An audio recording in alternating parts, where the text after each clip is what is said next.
Breaking with the past, the United States and Cuba are starting a new era by reopening embassies in Washington and Havana. After more than 50 years of frozen relations, how will this new chapter unfold? This is Inside Story.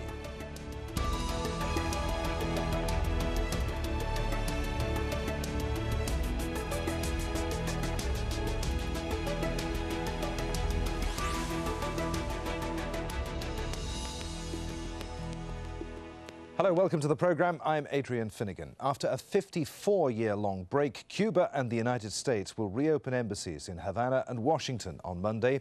The deep freeze dates back to 1959, when communist rebels led by brothers Fidel and Raul Castro toppled the US-backed government and drew ever closer to what was then the Soviet Union.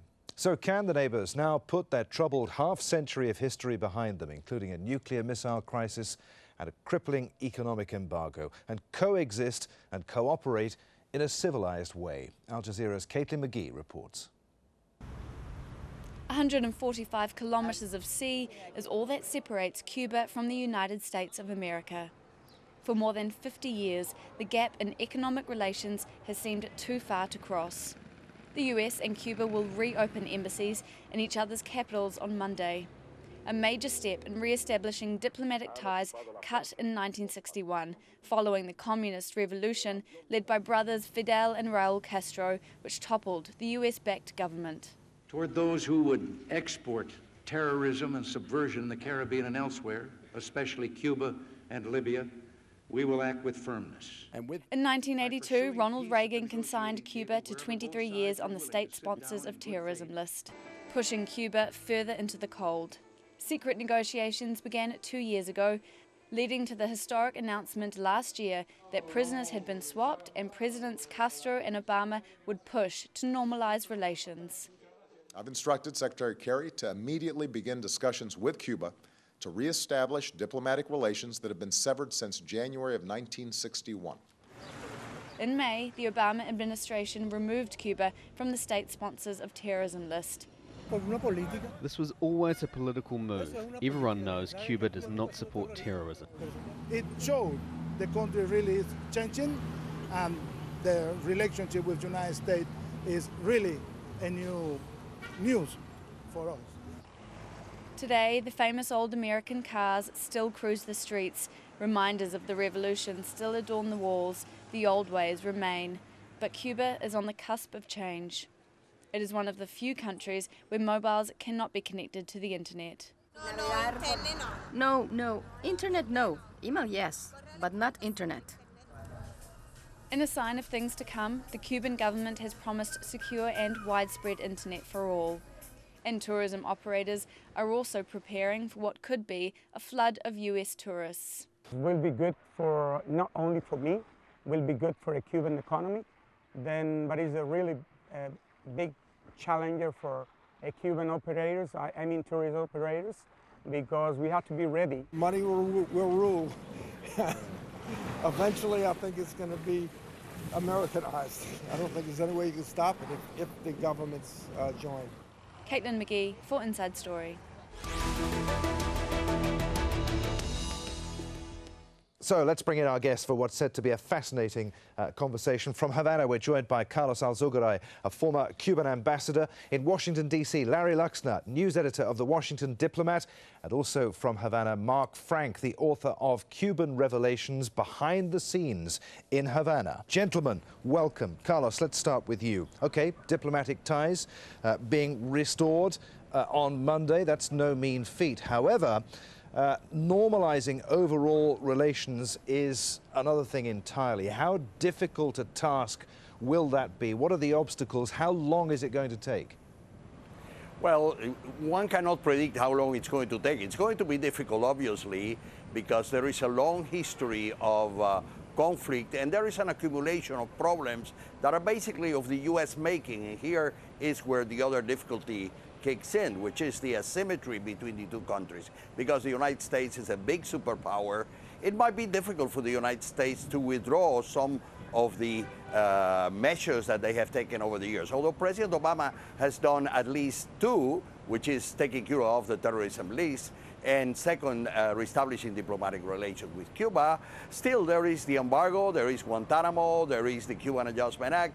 There are a number of big issues, but I would suggest that we also look at the small issues, because that's where probably the movement is going to take place. All right, Mark, Larry, I'm sorry, in Washington, D.C., do you agree with what you've heard? I mean, not everyone in Washington is going to be happy come Monday at the reopening of the Cuban embassy, are they? No. However, I think it's fair to say that the clear majority of Americans do favor lifting of the embargo, certainly a restoration of diplomatic ties. We're going to see 500 people gathered at the newly minted Cuban embassy here in Washington on 16th Street. There might be some protests, but by and large, a vast majority of Americans want this. Okay, let's get Mark's opinion on this then. Has the embargo, Mark, do you think, against Cuba over the last 54 years been largely counterproductive? Well, of course it's been counterproductive. It's been counterproductive in terms of trying to reach the U.S.'s goal, as we all know. But it's also been counterproductive because in the end, it's isolated the United States in the region. And one of the main reasons Mr. Obama is changing the policy is pressure from Latin America and the Caribbean, if not the entire planet. So clearly it may have had a purpose or not in the past, but now it clearly does not. Now it's clearly not in the U.S.'s interest, and that is why they're changing it. Mark, one has to wonder why it's taken the U.S. so long to act. This surely should have happened 20 years ago, at the end of the Cold War, when any threat, if indeed there was a threat that Cuba posed to the U.S., disappeared. Why do you think Cuba, the U.S. rather, had continued with its policy of isolation towards Cuba for so long?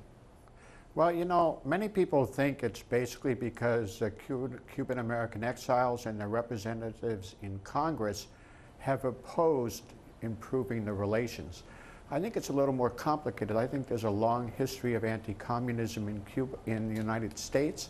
Cuba's right next door, and it is run by a communist party. So I think there's a number of factors, but I think right now, at least, they're beginning to change, and that's very positive. Carlos, what do you think has changed then to bring about, first of all, the talks and the restoration of diplomatic ties? I mean, U.S. Secretary of State John Kerry said the normalization of relations with Cuba was long overdue.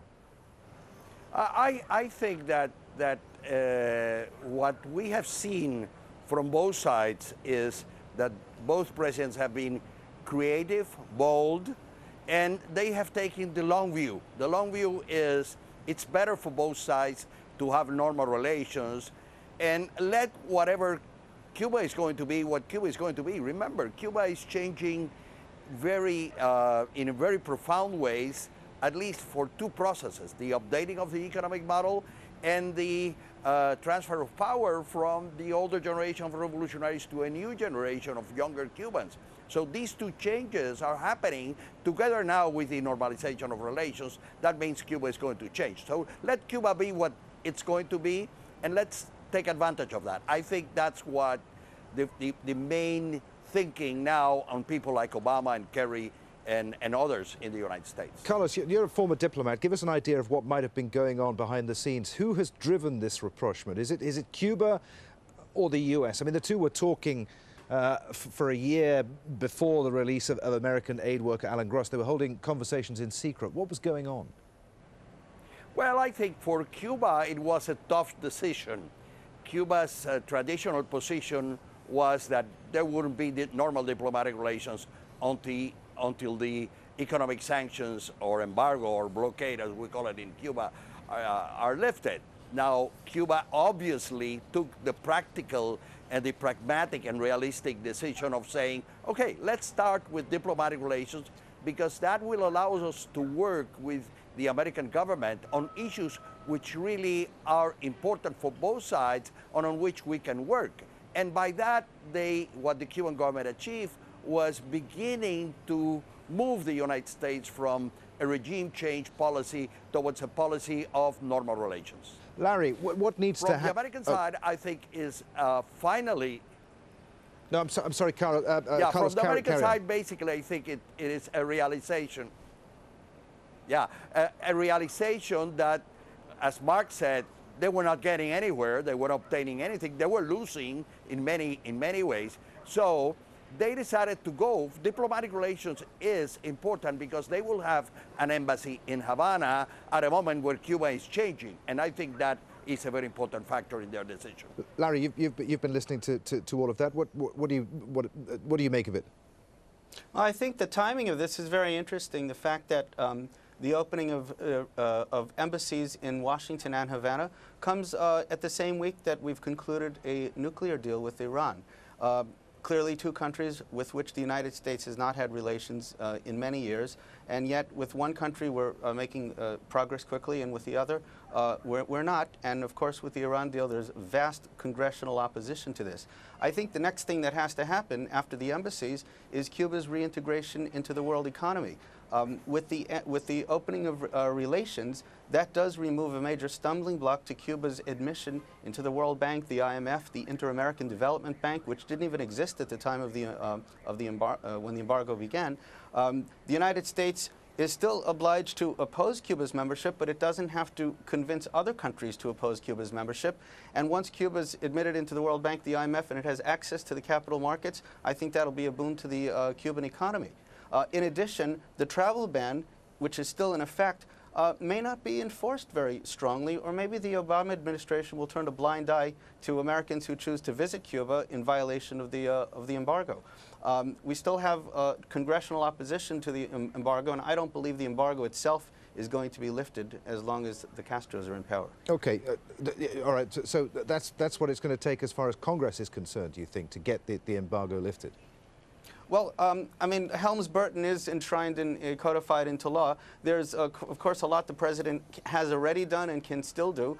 The Treasury Department's Office of Foreign Assets Control has already authorized ferry service between the United States and Cuba. It seems that the Cuban government is the one blocking that. But going back to the issue of financial markets, Cuba is one of only 8 countries in the world that does not belong to the IMF. That I think is a major step that has to happen. And once the embargo is lifted, then of course Cuban economy can truly flourish. But still we have the issue of human rights. There is opposition to a lifting of the embargo, and you still have a very strong core of Republicans who will block the naming of an ambassador to Cuba.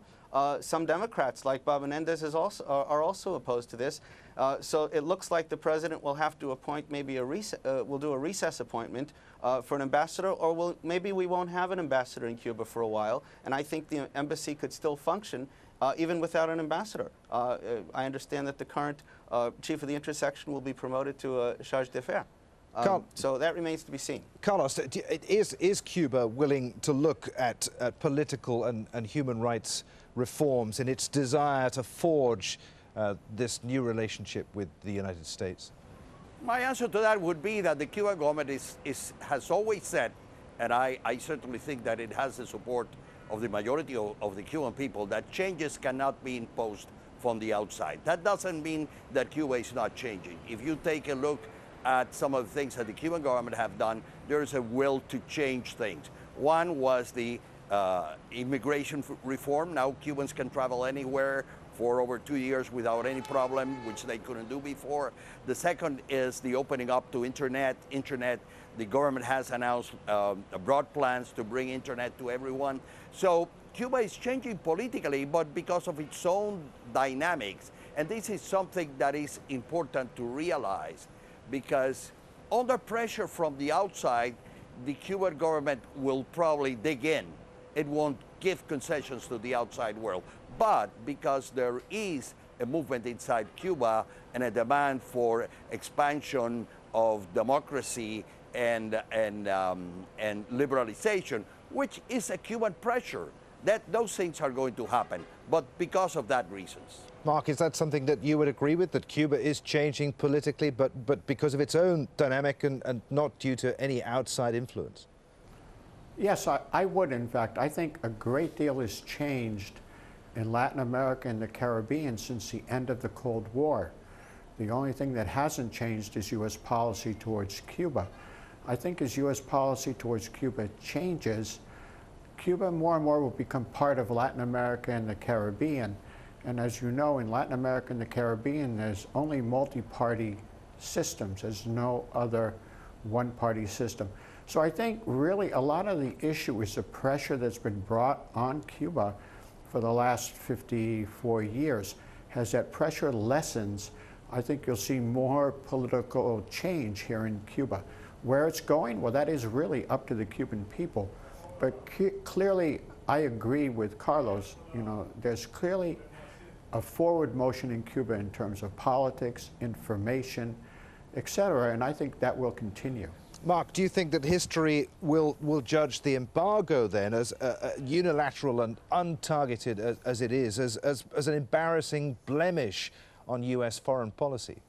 Well, sure. I think in the long term, history will look and see a tiny little country that stood up to this huge country right next door. And in fact, in the end, the huge country did not get its way. I mean, clearly that incredibly powerful country had a huge impact on Cuba's ability to carry out the project that it wanted to carry. But clearly history will say, look, this little guy stood up, and that'll clearly be the case, yes. Okay. Larry, getting back to the issue of trade, you were talking about the fact that Cuba is, what, one of 8 countries that is not part of the World Bank at the moment. Is Cuba, do you think, at a China 1980 moment? Is it about to become a market-driven economy? Yes, except that Cuba's an island of 11 million people, cannot be compared to China. Maybe a better comparison would be the Dominican Republic, which is of similar population. I think that the importance of Cuba as a market is sometimes exaggerated. It is the size of Pennsylvania. It has 11 million people. It's got a very low GDP. And yes, it needs food, it needs import, it needs everything. But still, it's not that big of a market. I do believe, though, that U.S. business executives are very interested in Cuba. We've seen sales of food, which has been permitted as a loophole under the embargo. We've seen those skyrocket, yet in recent years, food exports have dropped. At the same time, tourism looks like one of the most promising industries. Just a few weeks ago, Carnival announced that it would soon begin cruises to Cuba, home porting in Havana next year. There's a huge pent-up demand, as everyone knows, for a desire of American tourists to go to Cuba, and that could also affect negatively some other islands, such as Puerto Rico, that would like that same business.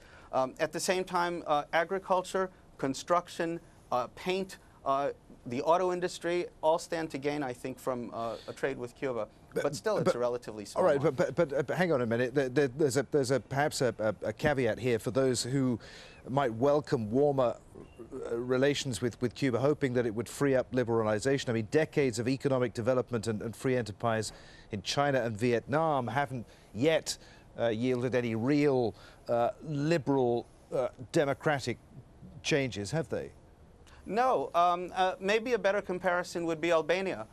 You know, if you look at Eastern Europe, these economies were centralized economies.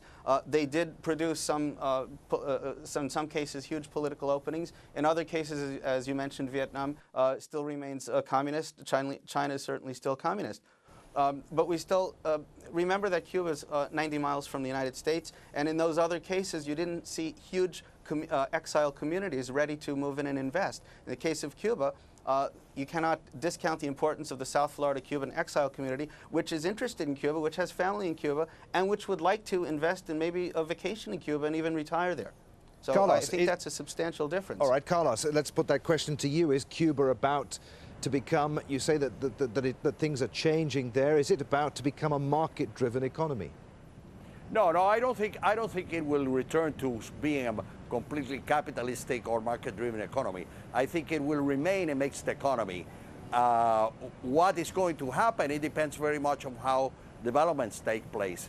Developments are taking place in Cuba now, which are very important. One, the unification of the currency, the elimination of the double exchange rate, and the decentralization of state enterprises. That's in the economic arena. In the political arena, you will have the party congress next year, then probably reform of the Constitution, reform of the electoral laws, and then elections in 2017. I don't expect something different from what is basically existing today before those developments take place. Mark, there are a couple of elephants in the room other than the fact that Congress is hampering any effort at all to lift the embargo. One is, I suppose, that is the issue of Guantanamo Bay, the naval base. The other is assets that belong to U.S. nationals and companies that were nationalized by Cuba back when the Castro brothers seized control. Right.